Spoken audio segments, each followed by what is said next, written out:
Halo semuanya, selamat datang di ulasan materi kita kali ini. Hari ini kita bakal membedah sebuah tulisan pendek yang jujur aja lumayan bikin mikir keras. Teks ini benar-benar menantang cara fundamental kita memandang yang namanya kekayaan.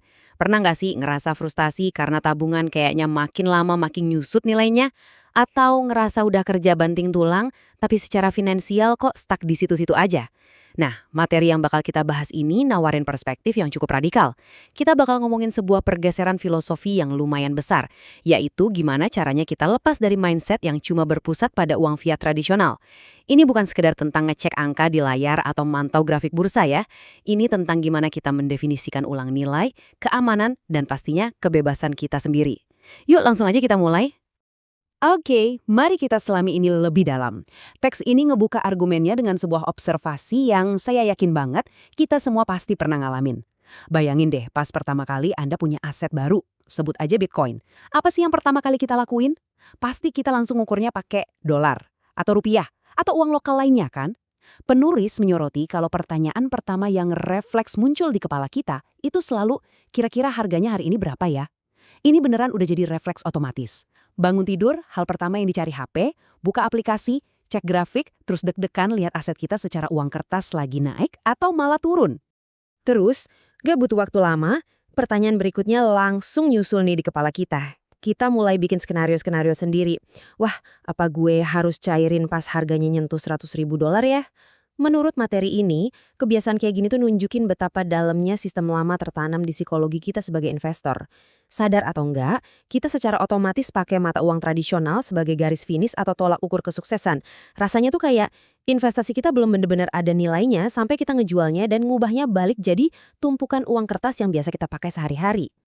Dan pada akhirnya muncul deh pertanyaan pamungkas yang melengkapi siklus ini.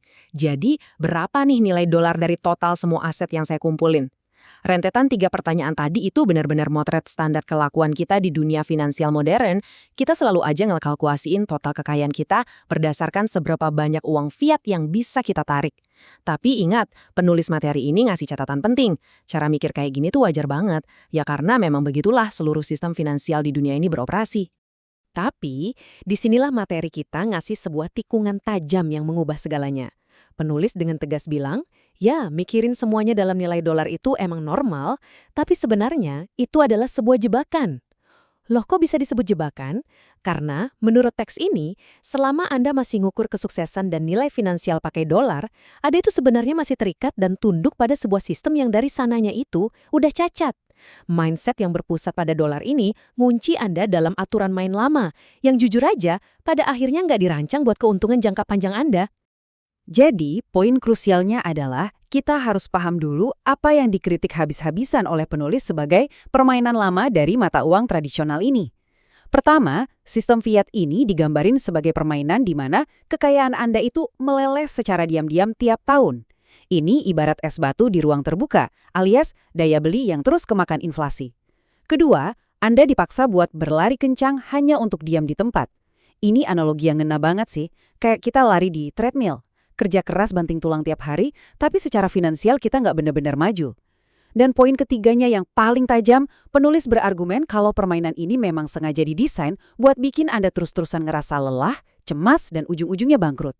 Pandangan yang benar-benar kritis banget soal struktur uang konvensional kita. Bagian pertama, pergeseran paradigma Bitcoin.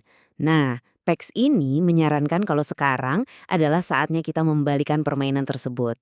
Mari kita lanjut dan lihat bagaimana ini berkembang menjadi perbandingan mindset yang sangat jelas. Di pola pikir lama, kayak yang kita bahas tadi, Anda terkunci pada angka dolar, selalu nanya berapa harganya hari ini. Tapi di bawah pola pikir baru yang ditawarin teks ini, fokus Anda bergeser 180 derajat ke arah waktu. Pertanyaannya berubah total, jadi berapa banyak waktu yang bisa dibeli sama aset ini buat hidup saya besok? Nah, ini dia inti dari pergeseran paradigmanya. Anda nggak lagi pusing ngejar angka uang kertas yang nilainya terus turun, tapi Anda mulai ngelihat aset Anda sebagai sebuah cara untuk nyimpan waktu dan tenaga Anda buat masa depan. Anda menukar rasa cemas mantau harga harian dengan fokus membangun kebebasan waktu untuk jangka panjang. Dan ini mengilustrasikan dengan sangat brilian gimana bentuk praktek sehari-hari dari mindset baru tadi. Penulis pakai istilah menumpuk sats yang merujuk pada satuan terkecil dari Bitcoin. Teks ini menganalogikan ngumpulin sats itu bukan kayak orang main saham ngejar grafik biar cepet kaya, bukan. Tapi ini tuh persis kayak orang yang lagi beli berhektar-hektar tanah digital. Konsep tanah digital ini penting banget karena teksnya menyoroti 3 sifat utamanya. Tanah ini nggak bisa dicetak sembarangan oleh siapapun, nggak bisa disita paksa, dan nilainya nggak bisa digerus sama inflasi. Analoginya menggeser pandangan kita dari yang awalnya ngelihat Bitcoin cuma sebagai alat trading spekulatif jadi sebuah properti yang fundamental dan permanen. Begitu pikiran kita berhasil ngelakuin pergeseran besar itu, kita bakal sampai pada sebuah pemahaman yang menurut penulisnya mungkin nggak akan pernah disadari oleh kebanyakan orang di luar sana. Penulis merangkumnya dengan sebuah kalimat yang sangat tajam. Bitcoin bukan tentang memperdagangkan uang, ini tentang melarikan diri darinya. Ini dia pesan ideologis paling utama dari materi yang kita bedah hari ini. Berdasarkan argumen ini, punya Bitcoin itu bukan supaya ujung-ujungnya kita dapat lebih banyak dolar. Sama sekali bukan. Sebaliknya, ngelepasin diri dari cara berpikir serba dolar itulah jalan keluarnya. Itulah cara buat bisa hidup bebas dari sistem yang dari awal udah bikin kita cemas dan kehabisan tenaga tadi. Yang pada akhirnya ngebawa kita ke pertanyaan penutup yang jujur cukup memprovokasi pikiran dari sesi kita kali ini. Coba renungin lagi pendekatan Anda selama ini terhadap aset, investasi, dan rencana masa depan Anda. Apakah selama ini Anda cuma sedang memperdagangkan uang? Atau Anda sedang berusaha melarikan diri darinya? Materi hari ini nggak cuma sekedar ngasih info, tapi benar-benar menantang kita buat ngeevaluasi lagi sistem finansial yang selama ini kita terima gitu aja. Gimana? Kira-kira pergeseran paradigma ini bisa diterapin nggak di kehidupan Anda? Menarik banget buat dipikirin kan?